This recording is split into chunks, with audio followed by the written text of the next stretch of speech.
नमस्कार दोस्तों, स्वागत है आपका। अगर आज कोलकाता और गुजरात के बीच ये रोंगटे खड़े कर देने वाला महामुकाबला आपकी धड़कनों को सातवें आसमान पर ले गया है तो इस वीडियो को एक लाइक ज़रूर ठोकें। आज आईपीएल 2026 अब अपने पूरे उफान पर था, जिसका एक और सबसे सनसनीखेज महामुकाबला आज अहमदाबाद के ऐतिहासिक नरेंद्र मोदी स्टेडियम में खेला गया था। एक तरफ थी शुभमन गिल की गुजरात टाइटंस और दूसरी तरफ थी अजिंक्य रहाणे की कोलकाता नाइट राइडर्स गाइस। आज मैदान पर 1,32,000 दर्शकों का हुजूम भी उमड़ा था और आज भाग्य का सिक्का हवा में तो उछाला गया और गिरा कोलकाता के कप्तान की झोली में गाइस, जहाज जिन्होंने बिना पलक झपकाए ही पहले गेंदबाजी का फैसला ले लिया गाइस।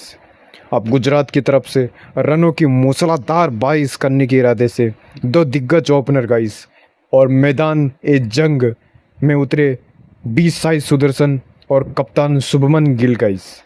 अब कोलकाता की तरफ से भी नई गेंद से हमले पर प्रसिद्ध कृष्णा आ चुके थे गाइस। जैसे ही शुभमन गिल ने पहली ही गेंद पर शानदार चौका जड़कर अपने इरादे साफ कर दिए थे, वैसे पावर प्ले के ही आखिरी ओवर में कार्तिक त्यागी ने की अपनी आग उगलती गेंदबाजी से गुजरात को बड़ा झटका दे दिया था गाइस और साई सुदर्शन को पवेलियन का रास्ता दिखा दिया था गाइस। इसके बाद बल्लेबाजी पाए गाइस जोस बटलर और वॉशिंगटन सुंदर। अब इन दोनों ने भी मिलकर पारी को संभालने की कोशिश तो करी थी, लेकिन केकेआर के स्पिन जादूगर सुनील नरेन ने अपनी फिरकी पर बल्लेबाजों को ही खूब नचाया गाइस। जैसे ही गेंदबाजों ने पावर प्ले के बाद सिंगजा कसना शुरू कर दिया था, जब टीम का स्कोर 2 विकेट पर 70 रन पर था, तब मैदान पर कदम रखा था उस खिलाड़ी ने जिसका इंतज़ार पूरा अहमदाबाद कर रहा था गाइस, जोस बटलर का गाइस। दोस्तों, अब आज के भी इस वीडियो में हम बात करेंगे कैसे गुजरात के मध्यक्रम ने मैच की पूरी तस्वीर को पलट कर रख दिया था। अब जोस बटलर और वॉशिंगटन सुंदर की रणनीतिक बल्लेबाजी देखिएगा। जैसे ही मैदान पर अब जोस बटलर का साथ देने आए थे वॉशिंगटन सुंदर, तभी कोलकाता नाइट राइडर्स की तरफ से स्पिन का जादू बिखेर रहे थे सुनील नरेन गाइस और वरुण चक्रवर्ती। और मिडल ओवर्स में अब रन बनाना आसान नहीं था, क्योंकि गेंद अब पुरानी भी हो चुकी थी और पिच से स्पिनरों को भी मदद मिल रही थी गाइस। जैसे ही बटलर ने आज अपनी आक्रामकता को थोड़ा दम थाम कर खेला तो था, उन्होंने भी सिंगल डबल पर ध्यान दिया और दबाव को गुजरात पर हावी नहीं होने दिया था।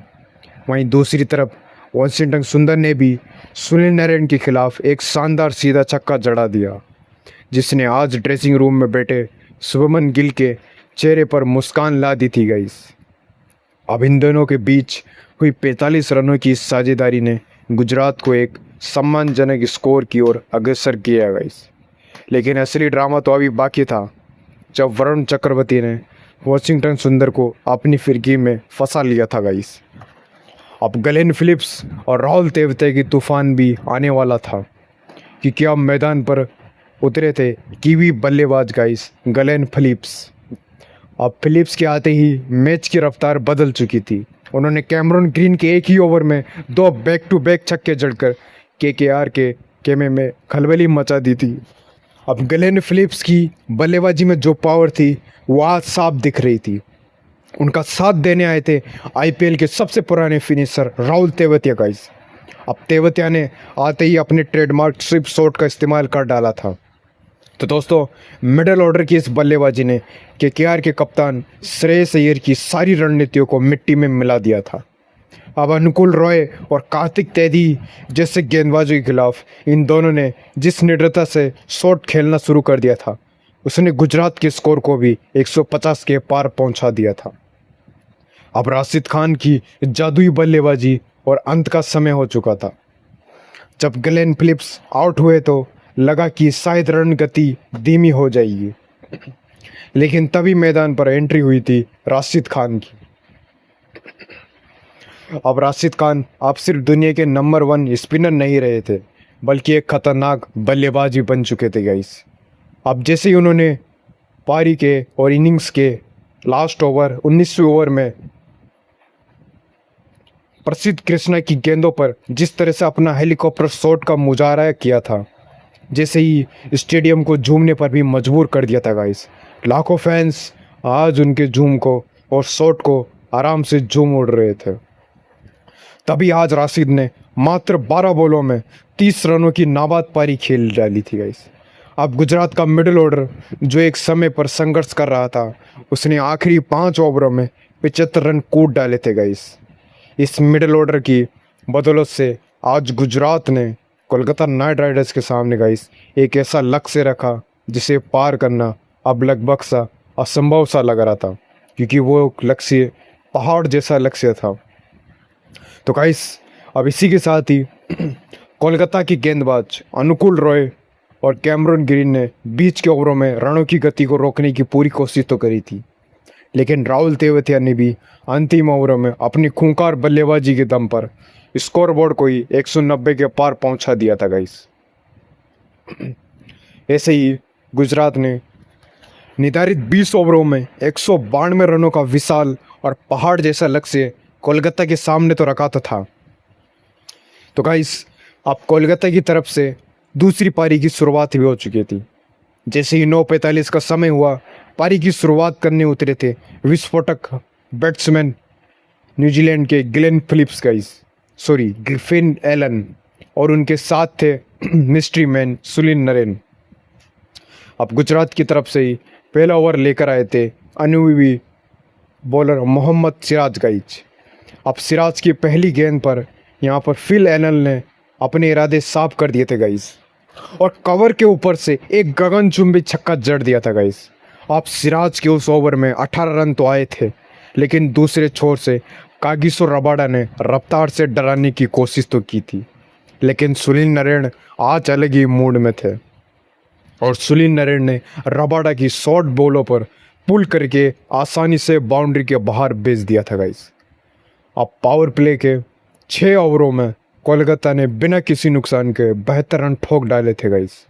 अब पूरा स्टेडियम सन्न पड़ा था, बिल्कुल शांत, और गुजरात की गेंदबाज अब बेबस से नज़र आ रहे थे।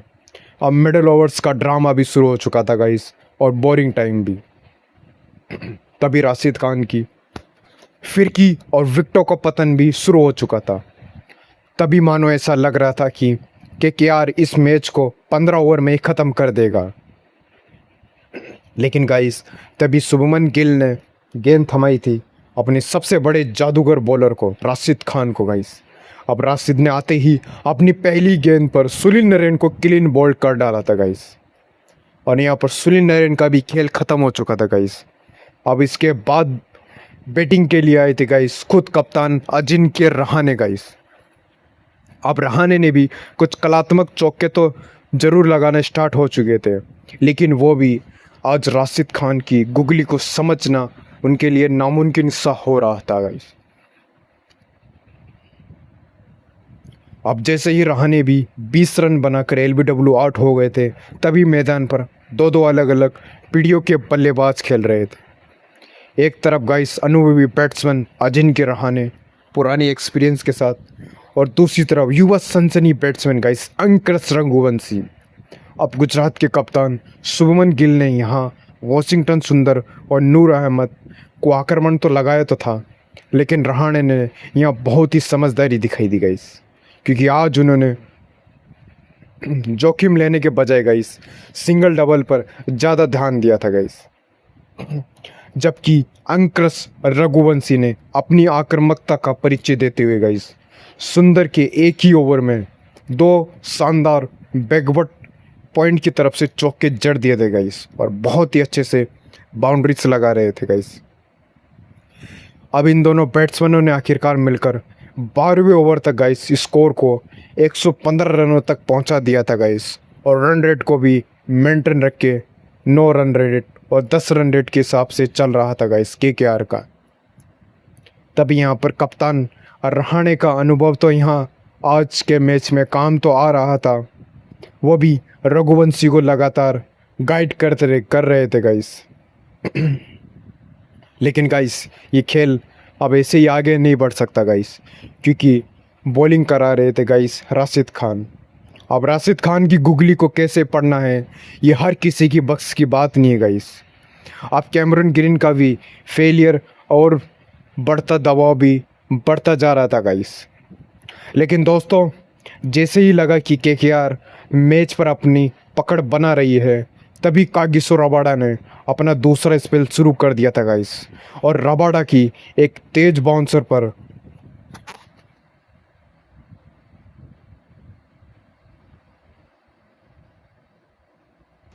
आज अंकृत रघुवंशी अपना नियंत्रण ही खो बैठे गाइस और शॉट मिड विकेट पर केस दे बैठे थे गाइस।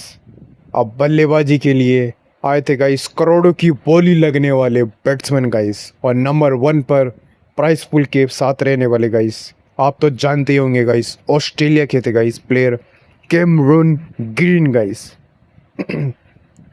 तो गाइस अब ग्रीन से आज सबको एक बड़ी पारी की बहुत ही ज़्यादा उम्मीद थी और मुझे भी लग रहा था इतने बेकार मैच होने के बाद आज आखिरकार ग्रीन एक अच्छी पारी तो दिखाने को ज़रूर बेबस होंगी गाइस। लेकिन गुजरात की सटीक गेंदबाजी के आगे गाइस वो भी आज बेबस से नज़र आ रहे थे क्योंकि गुजरात के सबसे अच्छे बैट बॉलर थे अशोक शर्मा गाइस। अब अशोक शर्मा की एक धीमी गति की बॉल पर ग्रीन पूरी तरह चमका खा के बैठे थे गाइस और वो भी अब बोल्ड हो चुके थे गाइस और पवेलियन का रास्ता वो भी देख रहे थे गाइस। लेकिन अचानक केकेआर का स्कोर गाइस अब 135 रन पर 5 विकेट हो चुका था। अब क्रीज पर थे 2 खिलाड़ी गाइस जिन पर पूरी दुनिया की नजरें टिकी थी गाइस। कौन? रिंकू सिंह और रोमन पोवेल गाइस। अब आप लोग सब जानते होंगे एसआर के किंग और किंग रिंकू सिंह और पोवेल का अब पावर शो स्टार्ट हो चुका था गाइस। तो दोस्तों अब जीत के लिए आखिरी 4 ओवरों में 65 रनों की बहुत ही ज़्यादा ज़रूरत थी और रन रेट अब 16 के करीब पहुंच चुका था। अब गुजरात के फैन जश्न तो मना रहे थे लेकिन उन्हें नहीं पता था कि रिंकू सिंह अभी क्रीज पर खड़े हैं। जैसे ही रिंकू ने पहली गेंद पर प्रसिद्ध कृष्णा को एक्स्ट्रा कवर के ऊपर से एक छक्का जड़कर अपने इरादे साफ कर दिए थे, वहीं दूसरी छोर से केरी बेब बाहुबली गाइस रोमन पोवेल ने अब मोहम्मद सिराज की रफ्तार का भी फ़ायदा उठाना स्टार्ट कर दिया था गाइस और फाइन लेग की तरफ से 2 कड़क चौके जड़ दिए थे गाइस। इसी के साथ मिडल ओवर्स की इस जोड़ी ने असंभव को अब मुमकिन बनाना शुरू कर दिया था। रिंकू सिंह आज बल्लेबाजी नहीं कर रहे थे, वो गुजरात की गेंदबाजों के आत्मविश्वास को तोड़ रहे थे गाइस। अब राशिद खान के आखिरी ओवर में रिंकू ने जिस तरह से घुटने टेक कर स्लो स्वीप मारा था उसने सबको 2023 के वो 5 छक्के याद दिला दिए थे गाइस। अब अंतिम 6 गेंदें और जीत के लिए चाहिए थे गाइस 21 रन। अब गेंद थी प्रसिद्ध कृष्णा के हाथ में और सामने थे किंग रिंकू सिंह। जैसे पहली गेंद आई और वाइड हुई गाइस और दूसरी गेंद आई तो रिंकू ने लॉन्ग ऑन के ऊपर से 102 मीटर का छक्का मार दिया था गाइस। और अगली गेंद पर 2 रन लिए गाइस। अब 4 गेंदों में 12 रन चाहिए जीत के लिए गाइस। जैसे ही तीसरी गेंद पर प्रसिद्ध ने यॉर्कर की कोशिश की लेकिन रिंकू ने उसे फाइन लेग की तरफ से चौके के लिए भेज दिया था गाइस। अब स्टेडियम में शोर इतना था कि कान फट जाएंगे और चौथी गेंद पर रिंकू ने एक और छक्का जड़ दिया गाइस और इसी के साथ कोलकाता ने यह असंभव सा दिखने वाला मैच जीत लिया था गाइस। और रमनदीप सिंह और अनुकूल रॉय और वरुण चक्रवर्ती समेत पूरी टीम मैदान पर दौड़ पड़ी थी गाइस और रिंकू सिंह एक बार फिर केकेआर के लिए मसीहा बनकर उभरे थे। तो दोस्तों क्या आपको लगता है कि रिंकू सिंह को टीम इंडिया का परमानेंट फिनिशर बना देना चाहिए? तो आपकी राय कमेंट में ज़रूर दीजिए गाइस। और वीडियो आपको पसंद आए तो ज़रूर गाइस वीडियो को लाइक कीजिएगा और सब्सक्राइब कीजिएगा गाइस क्रिक विद गुरु को। तो वीडियो देखने के लिए गाइस धन्यवाद। तब तक के लिए बाय गाइस।